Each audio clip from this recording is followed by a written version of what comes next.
Hello दोस्तों, मैं हूं आपका दोस्त एडवोकेट शिवेंद्र प्रताप सिंह। आज हम आपको बताएंगे कि केस करने से पहले जब भी कभी पति पत्नी का विवाद हो तो औरतों को केस करने से पहले किन बातों का ध्यान रखना चाहिए। आज का यह विषय इम्पोर्टेंट है।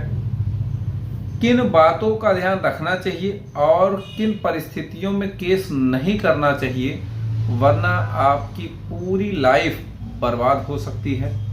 और साथ ही साथ बात करेंगे कि अगर केस करना ही है तो वो कौन सा केस करना चाहिए और किस ग्राउंड्स पे करना चाहिए जिससे कि आपको बेनिफिट मिल सके। तो कुल मिला के यूं कहा जा सकता है कि आज का यह वीडियो औरतों के लिए है। जैसा कि अक्सर लोग ये सवाल पूछते हैं, कहते हैं कि सिर्फ और सिर्फ पुरुषों के लिए यह वीडियो बनाते हैं आप, औरतों के लिए नहीं। तो आज का यह वीडियो स्पेशल महिलाओं के लिए ही है। देखिए, जब भी कभी पति पत्नी का विवाद हो तो सबसे पहला काम तो ये सोचना चाहिए आदमी को, औरत को, कि भाई इस विवाद को हम बिना थाना पुलिस, बिना कोर्ट कचहरी जाए आपस में ही सुलझा लें तो ज़्यादा बेहतर होगा। और अगर आपस में सुलझाने की गुंजाइश न हो तो ऐसे केस करें जिससे कि आपकी लाइफ बर्बाद ना हो, आपकी लाइफ बने। कहने का मतलब ये कि जैसे कि अगर महिला को रहना ही है पति के साथ तो वो पहुंच के 498A, 125 DV ये सब केसेस कर देती है। तो अगर आपको रहना ही है तो आप सेक्शन 9 करो, यानी कि सही समय पे सही केस करिए। और अगर दुनिया भर के केस अगर आप कर दी तो भाई पति अगर एक बार विचार भी बनाना चाहेगा तो ये सोचेगा अब दुनिया भर का जब केस लड़ना ही है तो काहे इसको रखूं। यानी कि उसकी मानसिकता पर गलत प्रभाव पड़ता है और गलत असर भी पड़ता है आपके द्वारा किए गए केसों का। और दूसरी इंपॉर्टेंट बात देखिए, सबसे बड़ी बात तो यह है, समझदार औरत या समझदार महिला या समझदार पुरुष उसे कहा जा सकता है कि जो विवाद को आसानी से अपने घर में बैठ के निपटा ले। अक्सर विवाद छोटी मोटी चीजों से बढ़ता है और अंत में बहुत बड़ा बन जाता है। इसमें दोनों परिवारों का सिर्फ और सिर्फ नुकसान है।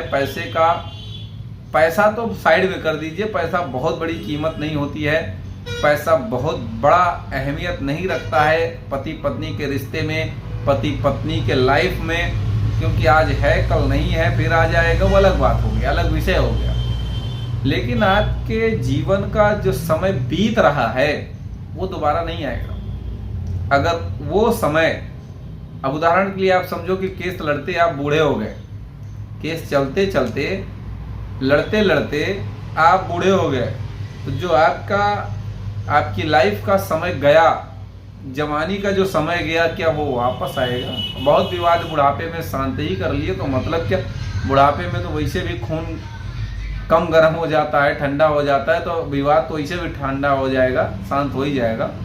लेकिन जो समय बीत गया उसका क्या, जो मान सम्मान चला गया उसका क्या?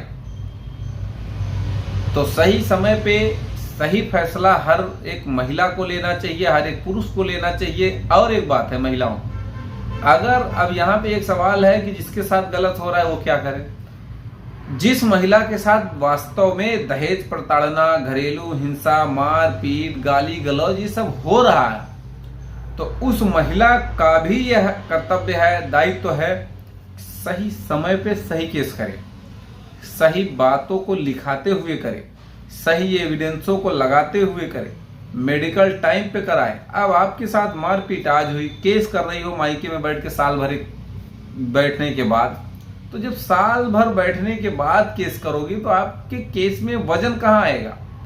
आपका केस तो इससे भी कमजोर होगा। क्या आप साबित कर लो? तो किसी भी महिला के साथ जब कभी इस तरह की घटना हो या कोई भी अपराध हो तो उसकी सूचना सबसे पहले जितना जल्दी हो सके आप उसकी रिपोर्ट करें, FIR करें, केस करें तो ज़्यादा बेहतर होगा।